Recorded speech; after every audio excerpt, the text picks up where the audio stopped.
Qu'est-ce que c'est que cette petite chose? Qu'est-ce que c'est que ce truc? Eh ben ça, c'est un SRM 258L, petit couteau avec un verrou d'axe, un crossbar lock si tu veux. Et il y a quelques nouveaux couteaux qui sont sortis avec ce système de verrou ambidextre ces dernières semaines. Et c'est de ça dont on va parler aujourd'hui.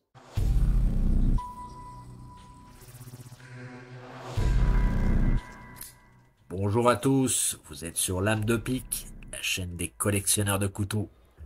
Que vous soyez un accro du flipper ou un fanat du roulement à billes, ou au contraire un blasé de l'ouverture assistée, bienvenue à tous sur Lame de Pique, la chaîne des passionnés du canif. Alors le Access Lock, c'est un type de verrou qui a été inventé dans la fin des années 80 et dont Benchmade a racheté le brevet très rapidement. Ils ont sorti leur premier couteau avec un Access Lock, le Benchmade 710, en 1999. Ça présentait l'intérêt d'avoir un verrou solide qui permettait de manipuler le couteau à une main et puis surtout qui était ambidextre. Beaucoup plus tard, en 2017, ils ont sorti le fameux Bug Out que voici, qui était un grand succès, qui a popularisé le couteau EDC, etc. Alors, le Benchmade Bug Out, là, je suis pas un grand fan, hein. Déjà, bon, j'ai très peu utilisé hein, ce couteau, c'est vraiment pour la collection. Déjà, et il arrive, il est pas centré. C'est un couteau à presque 200 balles. Le truc, il arrive, il est pas centré, quoi. Moi, je trouve que c'est inadmissible, hein, mais, bon, je l'avais recentré une fois, puis après j'ai utilisé un petit peu, il s'est vite décentré. Bon, de toute façon, c'est un truc que j'ai très peu porté. C'est juste pour voir ce que c'était. Et puis parce que, bon, bah, c'est vrai que c'est quelque chose d'un petit peu mythique quand même, donc j'avais envie de l'avoir, mais je suis pas vraiment impressionné. Alors en 2016, le brevet pour le Access Lock est tombé dans le domaine public, si bien que n'importe quelle marque de couteau pouvait sortir son propre modèle avec ce type de verrou. Et fast forward à aujourd'hui, SRM qui nous présente ce modèle, le 258L, avec ce que eux appellent l'ambilock, c'est-à-dire un access lock. Ils appellent ça ambilock parce que c'est vrai que c'est un verrou ambidextre que tu peux manipuler quand tu es gaucher ou droitier très facilement. Alors, pourquoi parler de ce type de verrou? C'est parce qu'il y a un abonné qui m'a fait remarquer qu'il aimait bien les vidéos, les couteaux, mais que c'était que pour les droitiers. Et c'est vrai que, alors malheureusement, ouais, les gauchers, c'est quoi? C'est 12% de la population, donc c'est sûr que rien n'est fait pour eux, quoi. Si tu veux, en majorité, tout est fait pour les droitiers. Il y a quelques compagnies qui sortent certains modèles en gaucher, mais on se rend pas bien compte quand tu, par exemple, voilà, alors, pour le sortir, oui, tu peux avoir les thumb studs qui sont des deux côtés, c'est vrai. Mais après, le liner, attends, je me rendais pas compte. C'est vrai que, putain, c'est vraiment pas quelque chose de naturel.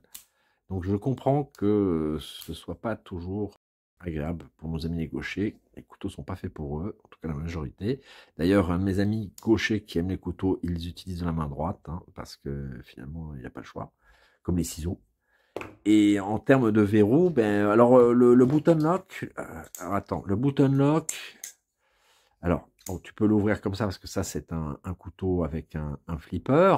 Le bouton, tu l'auras pas sur le pouce, tu l'auras sur l'index. Ok, bon, c'est, à mon avis, c'est utilisable, mais c'est vrai que c'est pas aussi pratique que de l'avoir, comme pour nous les droitiers, de l'avoir sur le pouce, hein.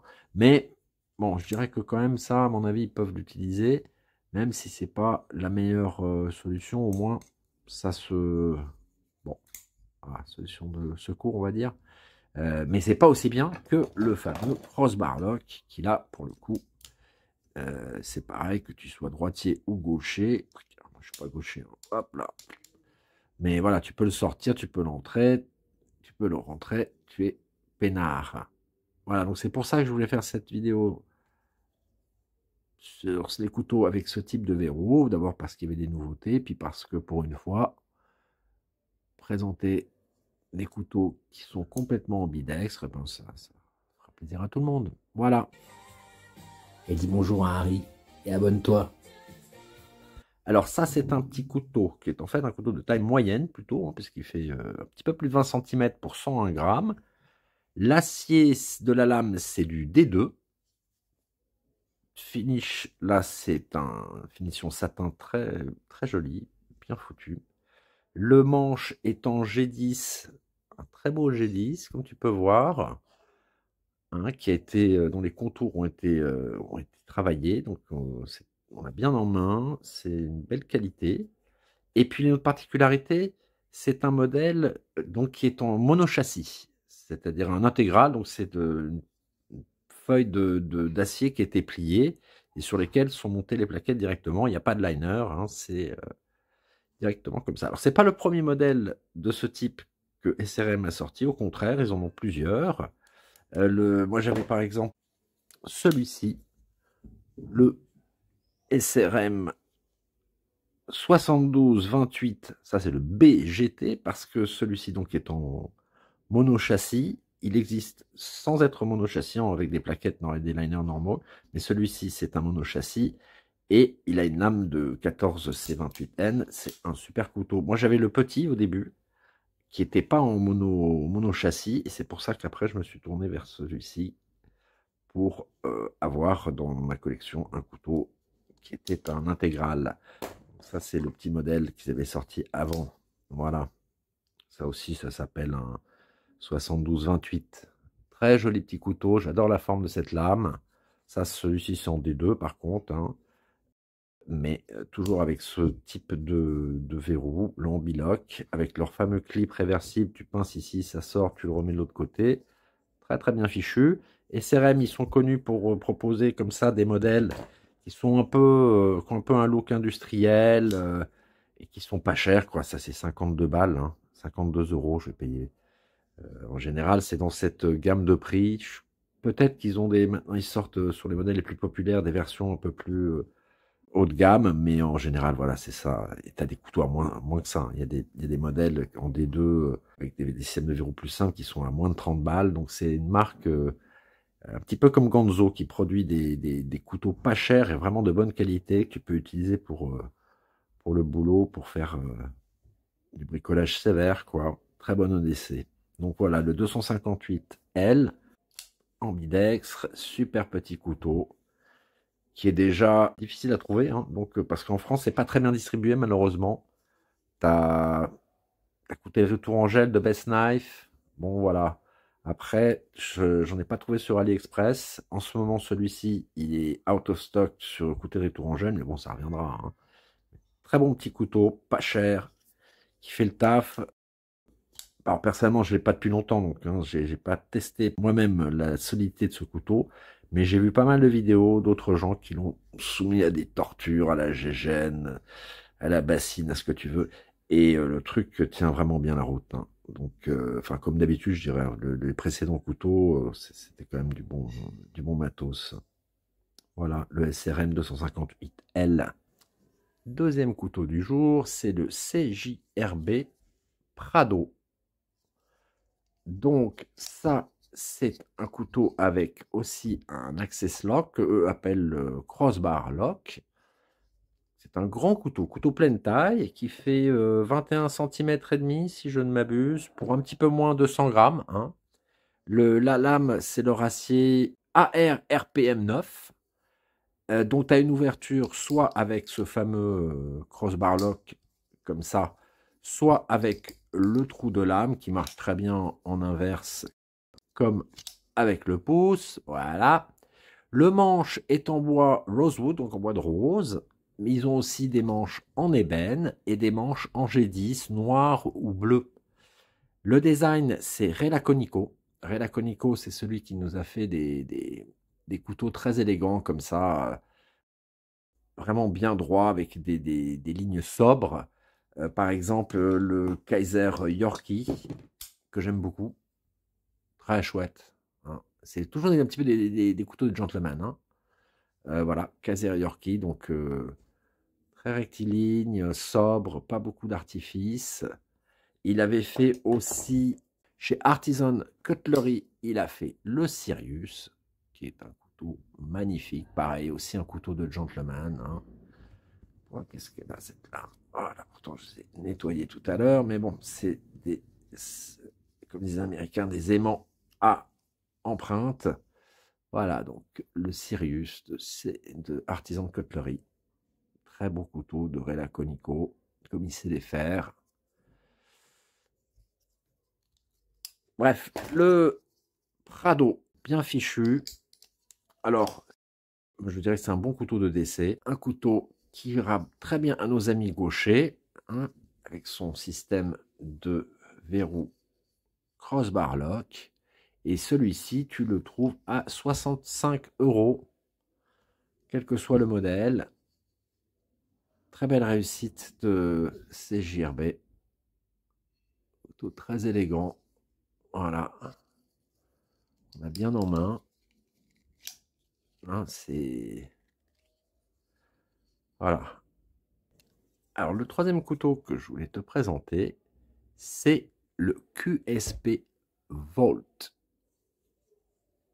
Alors, toujours avec ce système de verrou que eux appellent le Glide Lock. QSP Glide Lock, c'est très pratique leur système parce que tu vois le bouton, au lieu d'être comme une sorte de protubérance qui sort verticalement, là c'est quelque chose d'horizontal. Donc, glide, oui effectivement, tu as juste à le tirer comme ça, c'est très ergonomique, marche très bien, j'aime beaucoup. Donc ce couteau, il fait, c'est un moyen, et voilà, il fait 18 cm, 19 cm pour 120 grammes, hein, c'est pas du léger parce que on est sur quand même des mitres en alu, micarta, des liners qui sont ajourés, mais bon, ça pèse son poids. Mais c'est un couteau qui est très bien fichu, avec une belle lame. Le design, c'est un design de Jacob Lundquist. Jacob Lundquist nous avait fait chez QSP le Variant, et qui avait été adapté pour Kaiser, le Banish, hein, celui-ci que j'avais déjà présenté plusieurs fois, qui est un mini, le Variant est plus grand, mais c'était cette même forme bien ergonomique qui tient bien dans la paume de la main avec, avec une encoche pour le majeur, voilà. Donc il fait toujours des couteaux qui sont assez intéressants. Un autre modèle bien célèbre qu'il a fait, c'est le Kaiser Varatas. Alors ça, c'est un des couteaux favoris. Bon, là, on est dans vraiment le haut de gamme, hein. Et alors voilà, Lundquist, il y a toujours cette petite flèche sur la lame pour indiquer que c'est ses designs, comme ici. Voilà. Ça, ce sont les couteaux de Jacob Lundquist. Bref, donc, ça, c'est les autres marques. Mais le fameux QSP Volt, très bon EDC, qui tient bien la route. Alors vraiment, il n'y a pas de jeu, il n'y a rien du tout. L'acier, c'est du 14C28N. Finition satin. Il y a plusieurs modèles de manches et de lames. Tu peux l'avoir en lame noire et manche en micarta de plusieurs couleurs. Les mitres aussi peuvent être noirs. Enfin, il y a des modèles très élégants. C'est quelque chose qui était bien travaillé. QSP, c'est toujours de la qualité. Ça arrive super centré, hein, sans aucun problème. Tu l'ouvres, c'est directement réglé. La détente est impeccable. C'est vraiment une de mes découvertes des dernières semaines. Clip réversible, hein. Tu le démontes, tu le mets de ce côté-là. Donc c'est vraiment un autre couteau qui est complètement ambidextre là, hein, et qui donc j'espère fera plaisir à nos amis les gauchers. Il est un petit peu plus cher que les autres, celui-ci il était à 84 €, ok, mais je pense qu'il les vaut. Tu vois, tu as une double finition, hein, satin ici, pistonnoage à ce niveau-là. Non, c'est très chouette, très chouette. Hein, puis vraiment le lock, je sens que c'est de la bonne qualité. Ça fonctionne sans accroc, très bien réglé.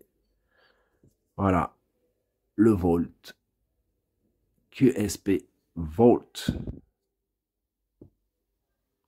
Alors, vraiment, tu vois, les finitions ici, tu sens à peine une démarcation. Hein. Ça a été, non, c'est bien en main, ergonomique. Voilà, je crois que celui-là, c'est mon préféré du jour. Voilà, j'espère que ça t'a plu. Like, laisse un commentaire, abonne-toi et à très bientôt sur Lame de Pique.